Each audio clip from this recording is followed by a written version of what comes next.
And then when Krishna went to Mathura and then switched over to Dwaraka, there also he did not give up. All the gopis remained in Vrindavan. So what did Krishna do? He married 16,108 queens, the most beautiful queens of his time, and he enjoyed in their midst. How do we understand this? On the one hand, Shastras are telling the relationship between man and woman is most condemned, and Krishna, the Supreme Lord, when he is coming down, incarnating into this world, what is he doing? He is doing exactly that. So how do we understand this? So, when a man gets attracted to a woman or a woman gets attracted to a man, what happens is that person becomes totally bewildered by that attraction. That person comes under the influence of the arrows of Cupid. Now, when Krishna is getting attracted to all the women, what is happening? That the Bhagavatam is saying, Uddama bhava pishunamala valguhasa Vridavaloka nihato madanopi yasam. The beautiful queens of Dwaraka were so exquisitely beautiful. And with all their feminine beauty, with their glancing out of the edges of their eyes and with their shy smiling and all these kind of things, when they would reciprocate with Krishna, nihato madanopi yasam. When Cupid would see that, he himself would get attracted. Forget about Cupid for Kamadeva creating attraction in Krishna's heart for the queens of Dwaraka. Kamadeva himself would become a victim of his own arrows of flowers. Kamadeva is supposed to, shower arrows of flowers at opposite sexes to create attraction between them. So instead of releasing when Kamadeva would see the beauty of the queens of Dwaraka, when he would release the arrows, his famed arrows of flowers at Krishna, that would take a U-turn and come and hit his own heart.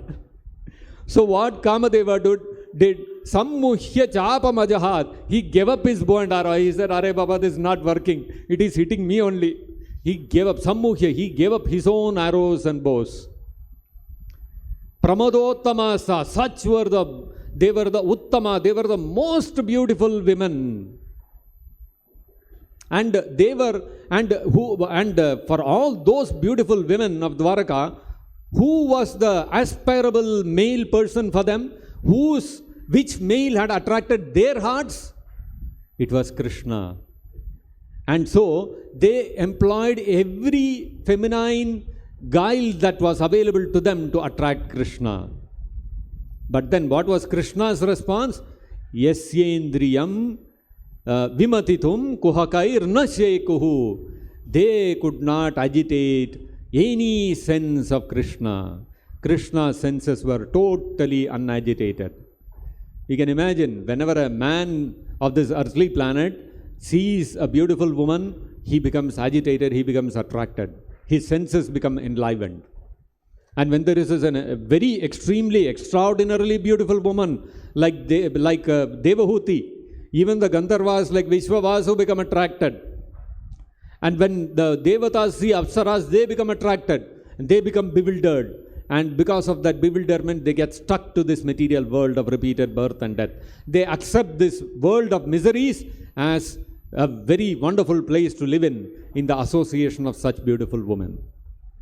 But the beauty of the women of Dwaraka was such that it exceeded even all the wonderful apsaras of the heavenly kingdoms, but still they could not agitate the senses of Krishna.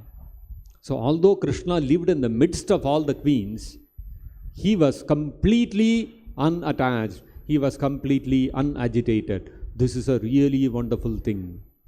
It is not possible for any ordinary human being. It is not possible even for rishis and sages. It is not possible even for devatas.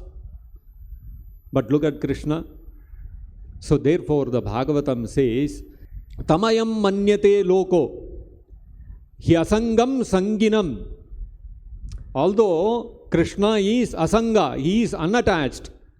Tamayam manyate lokaha, this material world, when people look at Krishna in the midst of the gopis and in the midst of all the queens of Dwaraka, what they think is, he asanginam api He asangam api sanginam. They think Krishna is attached to women like us. See, we are attracted to beautiful women. Krishna is also attracted.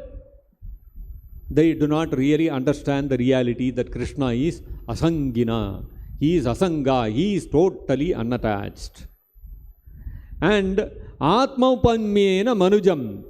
So why do people misunderstand Krishna's position like this?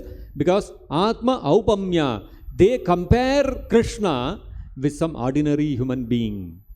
And therefore, Krishna's activities, apranvanam yato abudaha.